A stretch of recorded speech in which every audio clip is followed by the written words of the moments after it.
Before this video ends, you'll understand how a single crack in the earth killed over 230,000 people, why most of them never saw the wave coming, and how this disaster permanently changed the planet itself.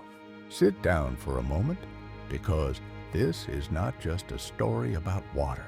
It's a story about warning signs we didn't understand, systems that didn't exist, and how the most powerful force on Earth doesn't make noise until it's too late.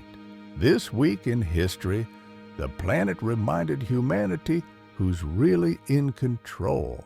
The morning that began like any other, 1:23. Apolkasen Tai, December 26, 2004. It was the day after Christmas. Across the Indian Ocean, life was quiet and ordinary.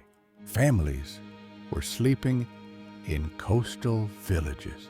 Tourists were eating breakfast at beach resorts. Fishermen prepared their boats just as they had done for generations. There was no panic, no sirens, no alerts. At 7:58 a.m. local time, deep beneath the ocean floor near the coast of Sumatra, the earth broke open, not shook, not cracked, ripped open. The earthquake that shouldn't have been possible. 3.5 gassed. The earthquake that struck that morning measured 9.1 on the Richter scale. To put that in perspective, each whole number increase represents 32 times more energy. This quake released energy equivalent to 23,000 Hiroshima bombs. The rupture stretched more than 300 kilometers, nearly the distance from New York to Florida, and lasted almost 10 minutes.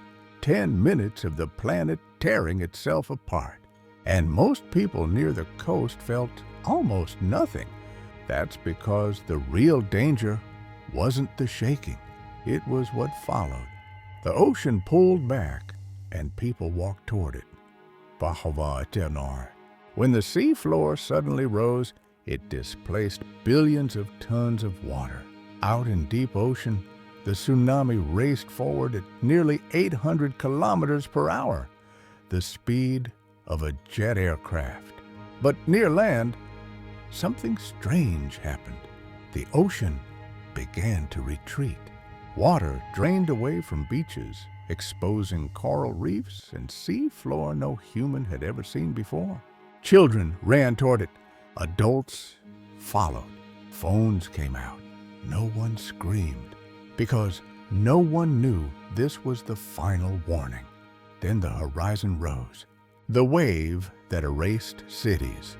7:09:30 in Aceh, Indonesia. Walls of water over 30 meters high slammed into the coast. Entire neighborhoods disappeared in seconds. Mosques collapsed. Hospitals vanished. Ships were thrown kilometers inland. In Thailand, luxury resorts were torn apart. In Sri Lanka, trains were lifted off tracks. In India, villages were erased so completely that maps later had to be redrawn. Some survivors said the waves sounded like a freight train. Others said there was no sound at all, just impact. Many never saw the water. They were simply gone. The disaster that crossed an ocean. 9:30, 11:30. Here's what makes this tsunami almost impossible to comprehend. It didn't stop. The wave crossed the Indian Ocean. It struck 14 countries. Hours later, people in Somalia and Kenya, over 7,000 kilometers away, were swept away without ever knowing why. Some thought it was a storm. Others thought it was fate. The tsunami circled the globe, bouncing off continents. Satellites watched it happen. Humanity could see the disaster, but too late to stop it. The number that still haunts history, 1140, when the waters finally settled, the scale of destruction became clear. Over 230,000 people dead, millions displaced, entire bloodlines wiped out. Some bodies were never found. Some names were never recorded. This was one of the deadliest natural disasters in human history, and it raised one terrifying question: why no one warned them? 12, 40, 14, 20. The Pacific Ocean had a tsunami warning system. The Indian Ocean did not. There were no sensors, no alarms, no evacuation protocols. People didn't know the signs. They didn't know to run when the ocean disappeared. Knowledge alone could have saved tens of thousands of lives. The tragedy wasn't just the wave. It was the silence before it. The Earth itself was changed. 1420 to 1540, scientists later confirmed something unbelievable. The earthquake slightly altered Earth's rotation. The planet shifted.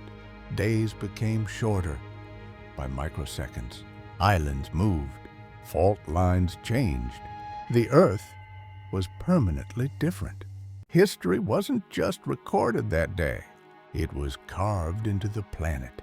What rose from the destruction, 1540, 1710. Out of the devastation came global change. An international tsunami warning system was built. Sensors were placed across oceans. Education programs taught coastal communities what the signs mean. The cost was unimaginable, but the lesson was learned. So, on this week in history, the ocean didn't attack humanity. The Earth simply reminded us that we are guests here. If this story kept you watching, like the video, follow Daily Flashback, and comment below to remember the lives lost. History isn't always about victories. Sometimes it's a warning